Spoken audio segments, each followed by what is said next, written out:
Assalamualaikum warahmatullahi wabarakatuh. Selamat datang lagi bersama saya Kang Blangkon.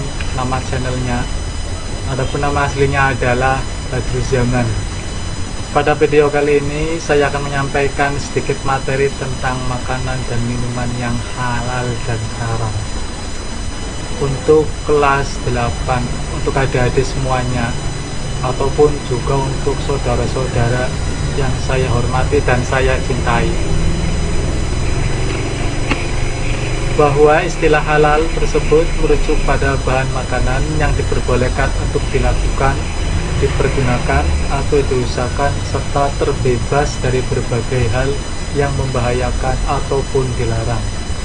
Kebalikannya, istilah haram tersebut dipergunakan bagi bahan makanan yang dilarang untuk dilakukan atau dipergunakan, baik lantaran kandungan zat di dalamnya hingga cara mendapatkannya. Ini untuk pengertian halal dan haram secara singkat. Adapun untuk aturan mengenai makanan halal dan halal tersebut, itu bukan hanya berasal dari ucapan para tokoh, melainkan dijelaskan secara langsung di dalam Al-Quran dan hadis yang sahih. Hal tersebut salah satunya adalah diatur pada Al-Quran surat Al-Maidah ayat 88 yang artinya, dan makanlah yang halal lagi baik dari apa yang Allah telah rezekikan kepadamu. Kemudian An-Nahl ayat 115, sesungguhnya Allah hanya mengharamkan atasmu bangkai, darah, daging babi, dan hewan yang disembelih dengan menyebut selain nama Allah. Dalam ayat lain pun dijelaskan, disebutkan, diharamkan bagimu memakan bangkai, darah, daging babi, dan daging hewan yang disembelih bukan atas nama Allah, yang terjepit, yang dipukul, yang jatuh, yang ditanduk, dan yang diterkam binatang buas, kecuali yang sempat kamu sembelih. Surat Al-Maidah ayat 3.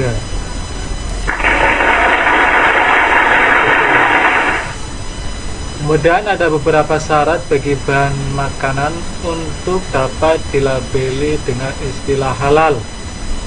Beberapa hal tersebut secara langsung diatur di dalam Al-Quran, yang diantaranya adalah nomor 1, suci dari najis dan hal yang diharamkan.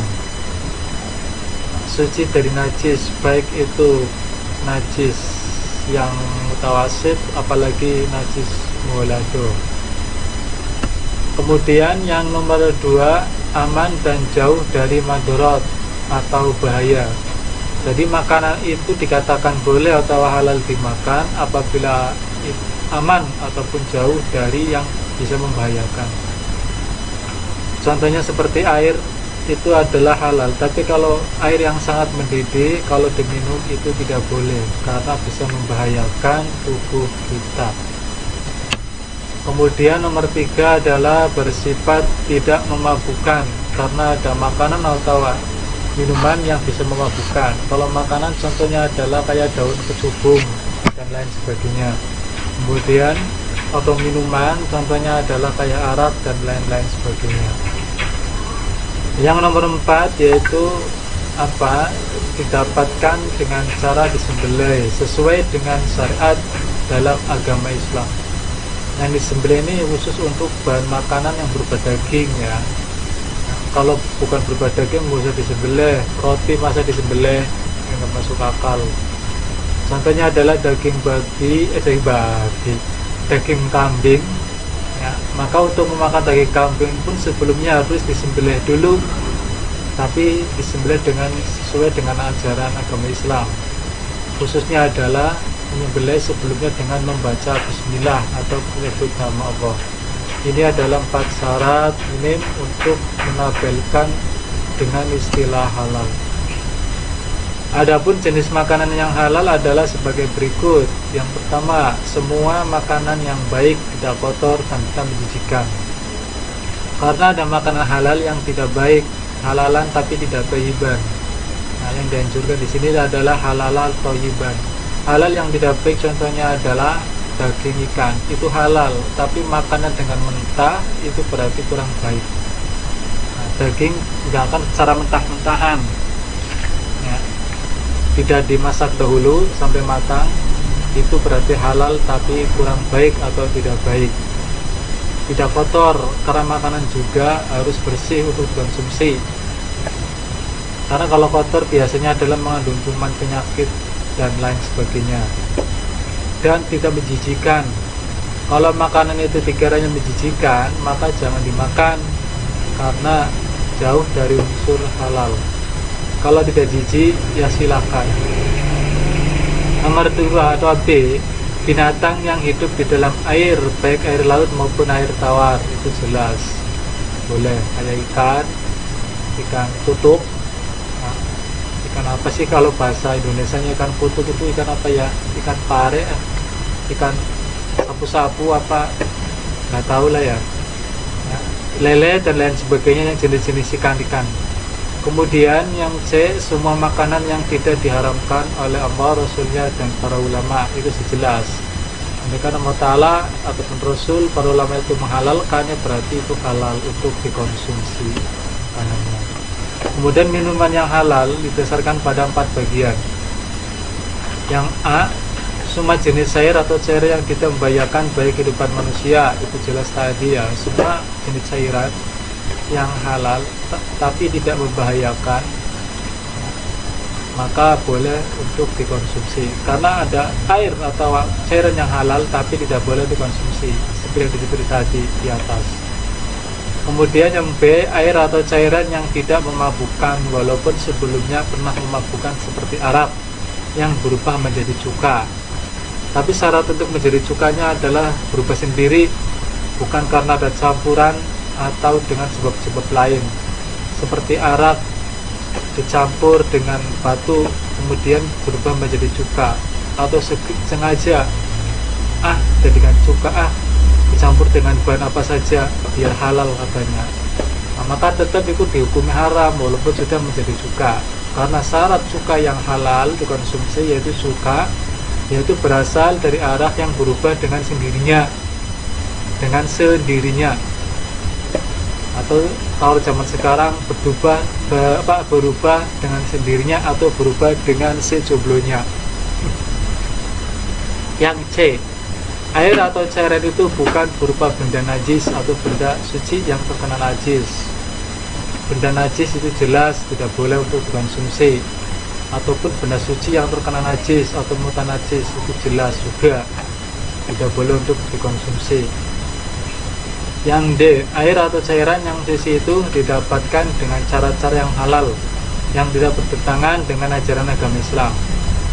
Nah, cairan suci ataupun halal dikonsumsi, tapi didapatnya pun dengan cara yang halal juga. Itu. Kemudian jenis makanan dan minuman yang haram. Yang pertama adalah bangkai. Bangkai merupakan hewan yang mati dengan sendirinya, termasuk tidak sesuai dengan cara dan syarat Islam, yakni hewan yang tercekik, terjatuh, dipukul, ditanduk, hingga diterkam binatang buas. Saat hewan sudah berubah menjadi bangkai, maka dagingnya pun telah rawan untuk menjadi media pertumbuhan berbagai mikroorganisme yang dapat membahayakan kesehatan tubuh manusia. Kemudian yang diharamkan lagi yang berada adalah darah.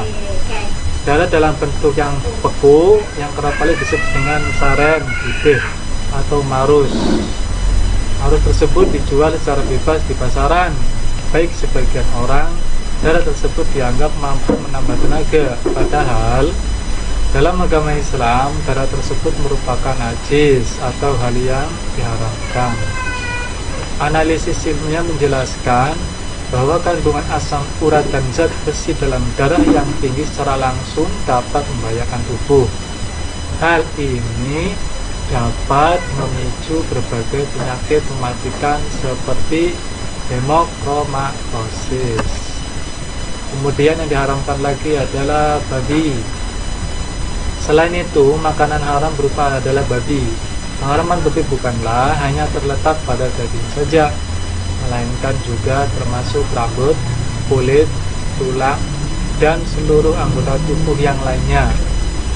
Babi diharamkan lantaran kandungan banyaknya cacing pita yang terdapat di dalamnya, seperti Taenia cilium, Coccinella aspicialis, Phaseolopsis baski, dan Brolesque sinensis.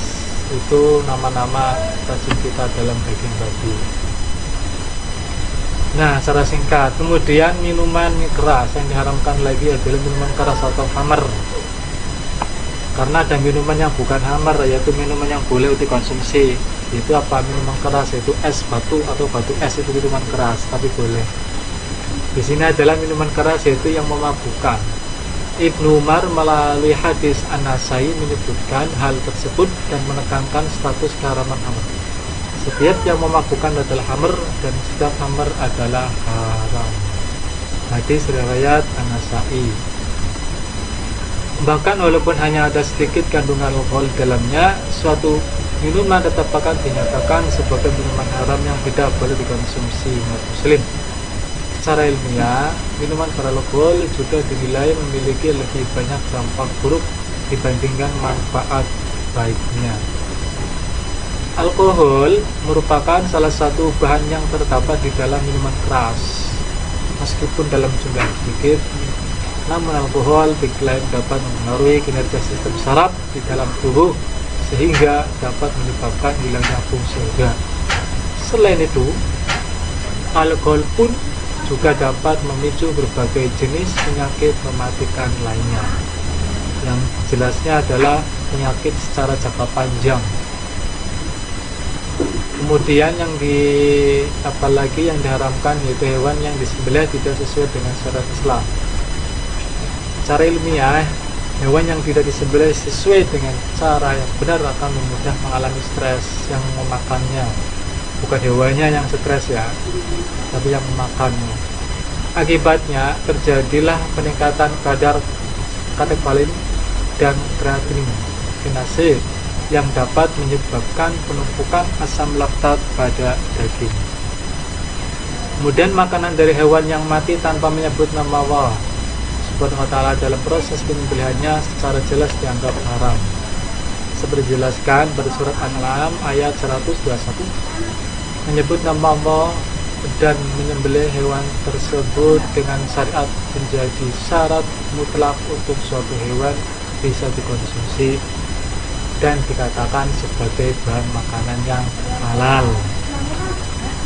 Kemudian hewan yang mati karena tercekik, dipukul, satu, tanduk, atau diterkam binatang buas, itu hukumnya haram. Kemudian yang diharamkan lagi adalah binatang yang bertaring atau berbut tajam. Dengan taring atau kunyit itu digunakan untuk mencengkram atau menyerang musuh-musuhnya. Hal ini tergambar dalam sabda Nabi Muhammad SAW, semua binatang buas yang bertaring maka memakannya adalah haram. Hadis riwayat Muslim. Kemudian diharamkan lagi yaitu hewan pemakan kotoran. Hewan yang mengkonsumsi kotoran dalam Islam disebut dengan jalala. Hewan ini dikategorikan sebagai makanan haram jika ingin dikonsumsi dagingnya. Rasulullah melarang daging dan susu dari jalala. Hadis riwayat Ibnu Majah. Mungkin yang contoh kecilnya adalah ada ikan, mungkin bisa haram bisa makruh, yaitu ada ikan pemakan kotoran. Kalau di Brebes itu namanya ikan sepat. Nah, ikan sepat itu sangat lahap memakan kotoran manusia di sungai-sungai. Kemudian yang diharamkan lagi yaitu bagian dari hewan yang dipotong sedang hewan tersebut masih hidup dan belum disembelih, seperti kambing yang kakinya terputus. Kambingnya masih hidup, nah kaki tersebut lah, mumpung ada kaki tugel atau putus, Nah, kemudian dikonsumsi, maka hal tersebut haram untuk dikonsumsi. Satu tersebut. Hal ini sesuai dengan hadis yang diriwayatkan Abi Waqi' al-Laitsi bahwasanya Rasulullah bersabda, bagian yang terpotong dari binatang ternak, sedangkan binatang ternak ia dalam keadaan hidup, maka dihukumi sebagai bangkai. Hadis riwayat Abu Dawud dan At-Tirmidzi. Kemudian makanan yang diperoleh melalui cara yang tidak halal seperti hasil curian, rampasan, hasil talak, korupsi, riba, dan cara-cara lain yang dilarang agama. Hal ini berdasarkan firman Allah dalam surat Al-Baqarah ayat 188 yang artinya, dan janganlah kamu makan harta di antara kamu dengan jalan yang batil, dan janganlah kamu menyuap dengan harta itu kepada para hakim dengan maksud agar kamu dapat memakan sebagian harta orang lain itu dengan jalan dosa, padahal kamu mengetahuinya. Kemudian yang diharamkan lagi yaitu minuman dari benda najis atau benda yang terkena najis.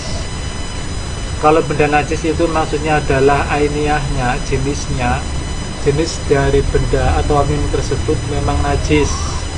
Seperti air kencing itu najis. Nah, kalau najis itu berarti haram. Atau benda suci yang terkena najis seperti air galon, air yang suci bersih tapi kejatuhan kotoran manusia atau kena najis air kencing, nah maka itu dihukumnya adalah air mutanajis atau air yang terkena najis. Baik minuman atau air yang najis maupun air yang terkena najis itu tidak boleh untuk dikonsumsi. Demikian penjelasan singkat tentang makanan dan minuman yang halal dan haram dari saya. Mudah-mudahan ada manfaatnya, dan mohon maaf apabila ada kesalahan atau kekeliruan atau kekurangan dalam menyampaikan materi-materi, ataupun ada ikhtilaf atau perbedaan pendapat dari materi yang saya sampaikan. Demikian dari saya, Khairul Kalam. Assalamualaikum warahmatullahi wabarakatuh.